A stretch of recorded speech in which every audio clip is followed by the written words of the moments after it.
Բարև ձեզ։ Ստեփան Գրիգորյան YouTube-յան ալիքի մասնակիցներ։ Ողջունում եմ ձեզ բոլորիդ։ Այսօր մայիսի 9-ն է։ Պարզ է մայիսի 9-ին մենք ձեզ հետ կխոսենք այն լուրջ եւ մեծ լումայի, որը ունեցավ հայ ժողովուրդը երկրորդ համաշխարհային պատերազմում։ Նաև Նիկոլ Փաշինյանը, վարչապետը Հայաստանի, արեց հայտարարություն այս տարեդարձի վերաբերյալ, այդ տոն օրվա վերաբերյալ։ Ես անպայման այդ թեմային կանդրադառնամ։ Մյուս կարևորագույն թեման մեզ համար այսօր նա է, որ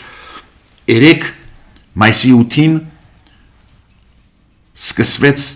քարոզարշավ։ Պաշտոնական սկսեցին կուսակցությունները իրանց աշխատանքը, իրանց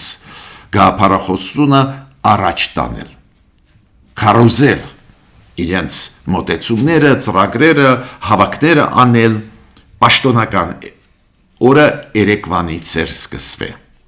մայիսի 8-ից։ Դուք գիտեք, վաղուց է կուսակցությունները ներգրավված են այս process-ի մեջ, անցկացրել են տասնյակ ու տասնյակ ժողովներ, հանդիպումներ, արշավներ, բայց ի պաշտոն է մեր ազգային ընտրությունների քարոզարշավի առաջի օրը հենց մայիսի 8-ն է։ Ու շատ կարևոր է հասկանալ, որ գաղափարներով եկան այս քաղաքական process-ի գլխավոր խաղացողները։ Ու ես ուսումնասիրեցի, այսօր ձեզ կներկայացնեմ դիրքորոշումները այն կուսակցությունների, նաև այդում քաղաքապայմանագրի, ովքեր այս ընտրարշավում ուզում են հաղթող դուրս գալ։ Ինչ գլխավոր մեսիջներ ուղարկում են իրար կուսակցությունները, դաշինքները։ Նաև կանդրադառնամ շատ ուշագրավ 2 հայտարարություններին։ Մեկը արեց Լևոն Տեր-Պետրոսյանը, առաջին նախագահ Հայաստանի, եւ երկրորդը արեց Կոնստանտին Զատուլինը, Պետդումայի պատգամավոր, Ռուսաստանի Պետդումայի, կապված հետ ընտրական process-ների հետ։ Ու դա շատ կարևոր է հասկանալ ինչու են հիմա ուղարկվում այս ձևի մեսիջներ։ Հիմա խնդրում եմ միջև սկսենք աշխատանքը, խնդրում եմ ձեզ բաժանորդագրվել, կիսվել, լայքել, դուք գիտեք ինչքան կարևոր է դա աշխատացնելու համար մեր YouTube-յան ալիքը։ Դուք տեսնում եք օբյեկտիվ շատ քիչ մարդ մնաց, կամ փորձագետները կուսակցությունների հետ ընտրարշավ մտան, կամ շատ ու շատ մարդիկ ես տեսնում եմ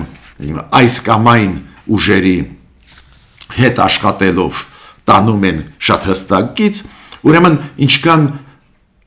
անաչար խոսք տարածվի, այդքան լավ, ավելի օբյեկտիվ դուք կպատկերացնեք ինչ է կատարվում։ Ի վերջո այն քաղաքական ուժերը, որոնք մտան ընտրարշավ, նույնիսկ եթե համաձայն են Նիկոլ Փաշինյանի քաղաքականության հետ, իշխող կուսակցության քաղաքականության հետ, պետք է քննադատեն։ Այդ դեպքում ինչու մտան քաղաքական դաշտ։ Իրենք պետք է ցույց տան տարբերությունը իշխանությունից ու իրենց ձգտումը դեպի իշխանություն։ Ուրեմն անաչար խոսքը անչափ հիմա կարևոր է։ Սկսեցինք մեր այսօրվա աշխատանքը։ Մայիսի 9-ը։ Բոլորս հասկանում են, որ ամբողջ աշխարհի համար ինչ կարևորություն ունի այդ օրը։ Ուրեմն սովետական միությունը, դաշնակից պետությունները հաղթեցին, հաղթող դուրս եկան նացիզմի դեմ պայքարում։ Զարգացումները տարբեր երկրներում աշխարհում բերեցին նրան, որ այդ տոն օրը տարբեր ձևերով է անվանվում։ Հայաստանում, ինչքան ես գիտեմ, պաշտոնական այդ օրը հաղթանակի եւ խաղաղության տոնն է։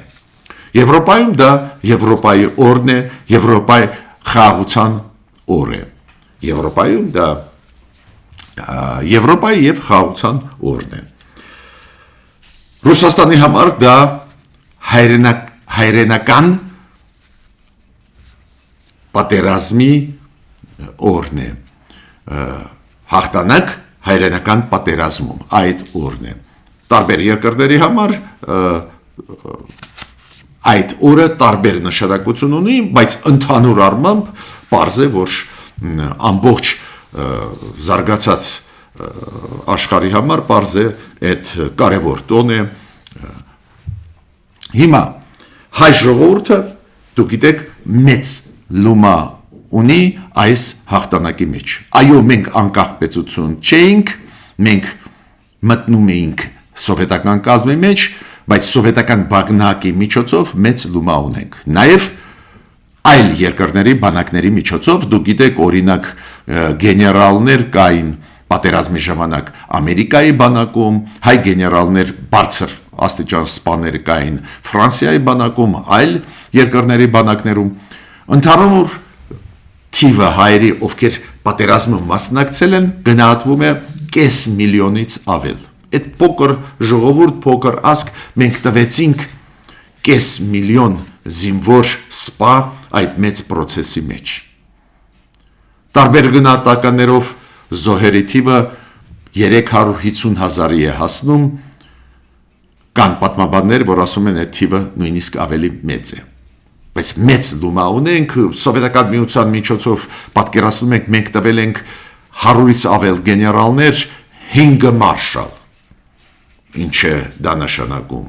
ինչի մասին է դա խոսում։ Մեծ լումա ունենք, պետք է դա հիշենք, փառք մեր եւ հերոսներին, ու պարզ է այդ օրը մայիսի օրը մենք կապում ենք նաեւ այն առաջի պատերազմի, որը փաթաթվեց հայ ժողովրդին 90-ական թվերին Ադրբեջանի կողմից։ Մենք հիշում ենք այդ օրը, Շուշիի հետ կապված, այո, շատ լավ է չպատերազմել, շատ լավ է, որ հիմա գնում է խաղաղության process-ը, բայց պատմությունը պետք չի մոռանալ։ Մեր պատմությունը լուրջ պատմություն է։ Նիկոլ Փաշինյանը իր ուղերձում նշեց հայ ժողովրդի մեծ լուման այդ պատերազմում, համարում եմ դա շատ կարևոր, միաժամանակ նշեց, որ հիմա գնում է խաղաղության process Ադրբեջանի հետ։ Ես հասկանում եմ, ինչու այդ ուղերձում դրա մասին նաև խոսվում է։ Ես հիմա անցնում եմ կարևորագույն այսօրվա երկրորդ հարցին, որը կապված է տարբեր ուժերի միջոցառումների հետ, որոնք անցկացվել են երեք։ Ինձ համար շատ կարևոր է առաջի ընտրարշավի օրը, քարորզարշավի օրը, առաջի ինչ են ասել կուսակցությունները, որն էին գլխավոր իրանց թիրախները, որն էին գլխավոր իրանց մեսիջները։ Ուրեմն դաշինք ուժեղ Հայաստան։ Դուք գիտեք, ուժեղ Հայաստան կուսակցությունը, Սամվել Կարապետյանն է ղեկավարը, ռեալ այդ ուժի, ինքը դաշինք ստեղծեց այլ կուսակցությունների հետ, դա է պատճառը, որ դա դաշինք է ուժեղ Հայաստան։ Թիրախավորեցին պարզ է գործող իշխանությունների համագործակցությունը կամ փորձը համագործակցել խաղաղության հասնել Ադրբեջանի հետ եւ կարգավորել հարաբերությունները Թուրքիայի հետ։ Իրանք ինչ են ասում։ Հայաստանի իշխանությունները խոստում էին տալիս սեր, համերաշխություն Հայաստանում, բայց համերաշխությունը սերը ստացան Նիկոլ Փաշինյանի կողմից միայն Էրդողանը եւ Ալիևը։ Ավելին հզոր կամ ուժեղ Հայաստան այդ դաշինքից մտած ուժերից մեկը ղեկավարները հայտարարեցին, որ եթե դուք ընտրում եք Նիկոլ Փաշինյանին, դա նշանակում է ընտրում եք Էրդողանին եւ Ալիևին։ Այս ձևի առաջի հերթին կարգախոսներ այդ մարդիկ բերեցին առաջ։ Հիմա ինչ վերաբերում է Հայաստան դաշինքին, որը գլխավորում է Ռոբերտ Քոչարյանը, նախկին նախագահ Հայաստանի։ Ինքը ասեց, որ ԵԱՏՄ-ի հարցից, ԵԱՏՄ-ից դուրս գալու հարցը անընդունելի է, մենք ունենք մեծ շուկա հենց ԵԱՏՄ-ի շրջանակներում ու դուրս գալը դա վտանգավոր է մեր արտադրողի համար, ժողովրդի համար, միտքը դա էր։ Դες իրանք կտրականապես դեմ են ԵԱՏՄ-ից դուրս գալուն, քանի որ ԵԱՏՄ-ում մեր արտադրողը իր ապրանքը ծախում է։ Նու այդ նոր գաղափար չի, բայց ինձ համար կարևոր է, որ առաջի օրը հենց այդ թեզը առաջ քաշվեց, որ ԵԱՏՄ-ից չի կարելի դուրս գալ։ Նաև իրանք շատ դժգոհ են, որ պարոն Զելենսկի Ուկրաինայի նախագահան հրավիրվեց Հայաստան ու արեց այդտեղ բավական կոշտ հայտարարություններ։ Ուրեմն Հայաստան դաշինքի համար այդ ԵԱՏՄ-ի դուրս գալը անընդունելի է, հետո խոսվեց մեկ դաշնակցի մասին, որի հետ պետք է աշխատենք, ու ակնհայտ է ում մասին է խոսքը, ուրեմն այս են մեսիջները, գումարած նրան նաև մեսիջ կա, եւ որ Ռոբերտ Քոչարյանը այսօր հայտարարեց, որ Նիկոլ Փաշինյանը ասում է, որ պատերազմի երագլուխ կուսակցություն կա, ինքն էլ ասեց երագլուխը հենց Նիկոլ Փաշինյանն է, Ալիևն է եւ Էրդողանը։ Մենք տեսնում ենք, որ այս կուսակցության համար նաև համագործակցությունը կամ փորձը համագործակցել Նիկոլ Փաշինյանի Թուրքիայի Ադրբեջանի հետ նաև թիրախավորվում է։ Բացի դրանից, այդ ուժերը ասում են ԵԱՏՄ-ից պետք չի դուրս գալ։ Նու ես պետք է ձեզ ասեմ, որ մեր իշխանությունները այսօր ինչքան հասկանում եմ ԵԱՏՄ-ին ընդհանրապես հարցը չեն քննարկում ԵԱՏՄ-ից դուրս գալու հարցը։ Սառեցված է հարաբերությունները ՀԱՊԿ-ի հետ։ Գագիկ Ծառուկյանը, то есть Բարգավաճ Հայաստանը, իրանք էլ սկսեցին շատ ակտիվ process, օրինակ Ռոբերտ Քոչարյանը իր կուսակիցներով իրանք էջմիացնում էին, այն կողմերում էին, Գագիկ Ծառուկյանը իր թիմակիցներով իրանք Արարատի շրջանում էին, տարբեր գյուղեր մտան, այնտեղ իրանք ինչ-որ համագործակցություն ունեն, նաև Արարատի ցեմենտի գործարան եւ այլ, պարզ է, ստեղից սկսեցին, ստեղ ունեն հենարան, կողմնակիցներ,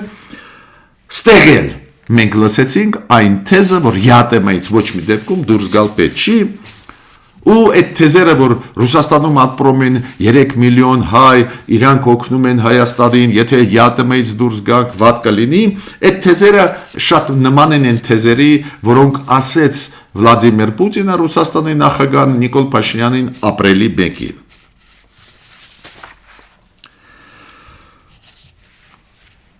Միասնության թևեր, որը այդ կուսակցությունը գլխավորում է Արման Թաթոյանը, հիշում եք նախկին օմբուդսմենը, Հայաստանի մարդու երեխաների պաշտպանը, իրանք էլ քննադատում են Նիկոլ Փաշինյանին, պարզը իրանք անդիմադիր են, չեն թաքցնում, բայց իրանք ասում են, կարծես թե Նիկոլ Փաշինյանը Արևմուտքի եւ Ռուսաստանի միջև ընտրություն է կատարում, բայց ռեալ ինքը ենթարկվում է Ադրբեջանին։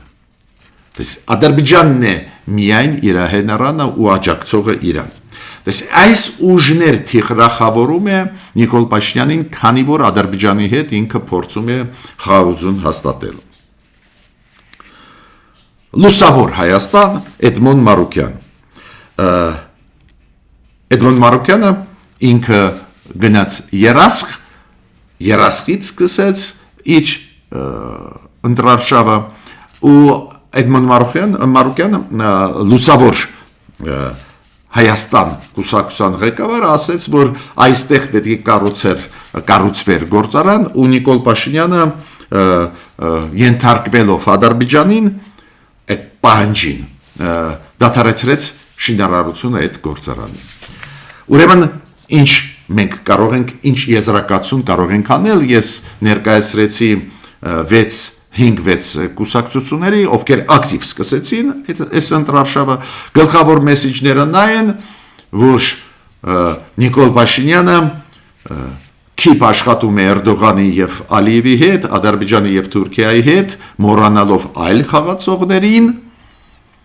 ու ռեալ գտնվում է իրանց ենթակայության տակ։ Այդ գլխավոր մեսիջն է հասարակության, դա է փորձ է արվում նաև ասել, որ ԵԱՏՄ-ից չի կարելի դուրս գալ։ Նու ճիշտը ձեզ ասեմ, գրեթե բոլոր այս իմ թվարկած ուժերը, առաջի արդին խոշոր խաղացողները դուք գիտեք, պրո-ռուսական դիրքորոշում ունեն, մեծ գաղտնիք չի, ես հաճախ դրա մասին ասում եմ, շատ ու շատ մեսիջներ ուղարկված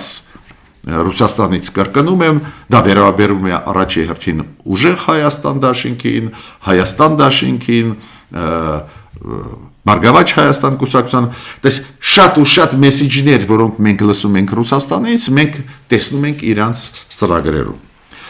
Նիկոլ Փաշինյանը Սյունիքում է։ Նիկոլ Փաշինյանը Սյունիքում արեց մի քանի հայտարարություններ, դուք գիտեք, որ այդ թեման շատ կարևոր է իր համար, որ Ղարաբաղյան շարժումը դա վտանգ բերեց մեզ համար, այդ թեզը, որ նույն Լիսաբոնում 1996 թվին ԵԱՀԿ-ի գագաթնաժողովում մեզ ասվեց, որ Ղարաբաղը կմնա Ադրբեջանի մաս, կոպիտ ասած Ղարաբաղի կարգավիճակը պետք է Ադրբեջանի ներսում որոշվի, ու այս թեզերը, որ մենք կրվել ենք, կորուստներ ունեցել ենք, բայց ոչ մի արդյունքի չենք էլ կարող գալ։ Ինքը կրկնեց այդ թեզերը, ասեց, որ Ղարաբաղյան շարժումը դա լուրջ սխալ էր։ Ես չեմ ուզում հիմա մեկնաբանել, ես ունեմ իմ կարծիքը, ես հասկանում եմ, որ մի մասը ասած Նիկոլ Փաշինյանը միանշանակ ունի հիմքեր, օրինակ ունի հիմքեր, որ այո, հասնել անկախության Լեռնային Ղարաբաղի անչափ դժվար էր, գրեթե անհնար, մյուս կողմից դուք կարող եք ասել, հեսա Կոսովոն հենց ինքնորոշման ճանապարհով հասավ անկախության, կամ գրեթե հասավ, նույն Էրիտրեան գրեթե հասավ կամ հասավ անկախության, ուրեմն կան օրինակներ, բայց ցանկացած դեպքում մենք պետք է հասկանանք, որ միտքը ասած հիմքեր ունի, որ նույնը Լիսաբոնում իրոք մեզ ասեցին 1996 թվին մեզ ասեցին տղեկ, դուք շանս չունենք անկախանալու, բայց ես մյուս կողմից կարող եմ բերել 2007 թվի որոշումը ԵԱՀԿ-ի, հիշում եք քայլեր, որ պետք է արվեն, ու քայլերից մեկը հանրաքվե անցկացնել Լեռնային Ղարաբաղի ներսում, միայն Լեռնային Ղարաբաղի ներսում հանրաքվե անցկացնել կարգավիճակի համար ու այնտեղ չէր սահմանափակվում Լեռնային Ղարաբաղի կարգավիճակը։ Բայց նորից կրկնում, Նիկոլ Փաշինյանի քարոզարշավը ինչի այդ հարցից սկսվեց, ինքը հասկանում է, որ իրան կմեղադրեն Լեռնային Ղարաբաղի հարցի այս ձևի ծանր լուծման ու ինքը փորձում է բացատրել, որ ի սկզբանե շատ ու շատ հարցեր չեն կարող լուծվել։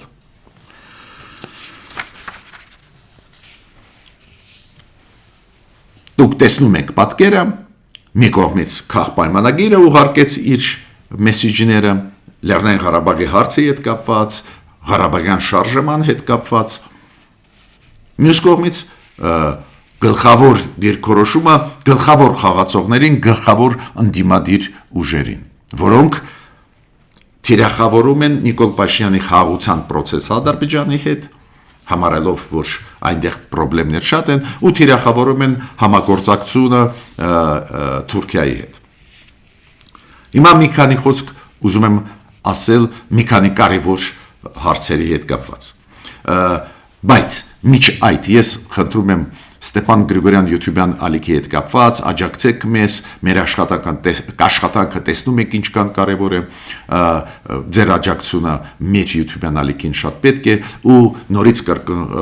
խնդրում եմ բաժանորդագրվել, կիսվել, լայքել, դա աշխատացնում է մեր YouTube-յան ալիքը։ Հիմա Նիկոլ Փաշինյանը ընդունեց ԵԱՀԿ-ի այն ղեկավարին, Ժմիգա դա կոչվում, որը զբաղվում է ընտրական պրոցեսներով։ Մեծ պատվիրակություն եկավ ԵԱՀԿ-ից, միշտ էլ գալիս էր մեր ընտրությունների, ուսումնասիրել ընտրությունները, ֆիքսել սխալները, հաջողությունները, հետո իրանք մեծ զեկույց կպատրաստեն, անմիջապես հետո ընտրություններից ու հետո երկու շաբաթ հետո մեծ ուսումնասիրություն ու իրանց կարծիքը կասեն մեր ընտրությունների մասին։ Իրոք ընտրական պրոցեսում դրական տենդենսներ 2018 թվի հեղափոխությունից հետո սկսվեցին,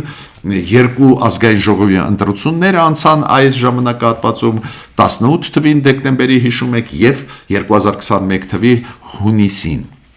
Ու դուք հիշում եք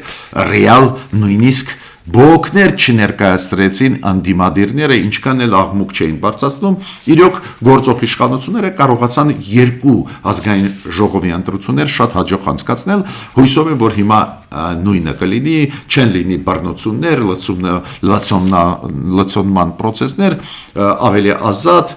թափանցիկ կանցնեն, ոնց անցել են 2018 և 2021 թվին։ Բայց ցանկացած դեպքում ԵՀԿ-ի համապատասխան ինստիտուտը ԺՄԻԳ-ը ինքը շարունակում է այդ ուսումնասիրությունները, դիտորդական առաքելությունը։ Իրանք հանդիպեցին Նիկոլ Փաշինյանի հետ, ճշտեցին շատ հարցեր։ Կենտրոնական ընտրական հանձնաժողովը և մեր ներքին գործերի նախարարությունը ընդհանուր պաշտոնական տվեց թիվը, ինչքան մենք ընտրող ունենք, ինչքան կմասնակցեն ընտրությունների այդ մարդկանց է կախված և կուսակցություններից ինչքան ակտիվ իրանք քարոզչություն կտանեն, ինչքան մարդ համոզված կլինի, որ պետք է գնա քվեարկի, ես կոչ եմ անում պարզ է մարդկանց գնալ մասնակցել այս ընտրություններում շատ բաներ պետք է լուծվեն հայ ժողովրդի համար, մենք ունենք 2,482,000 ընտրող, մեծ բավական թիվ է, բայց ինչքան կգան կդայենք, Հայաստանում իդեպ ասեմ ձեր սկսեցին կենսաչափական անձնագրեր տպել, դուք հիշում եք այդ կարևորագույն պահանջն է, որ Եվրամիությունը անցնի վիզա լիբերալիզացիայի քայլի մեզ հետ, որ ազատ վիզա ունենանք Եվրոպա, որ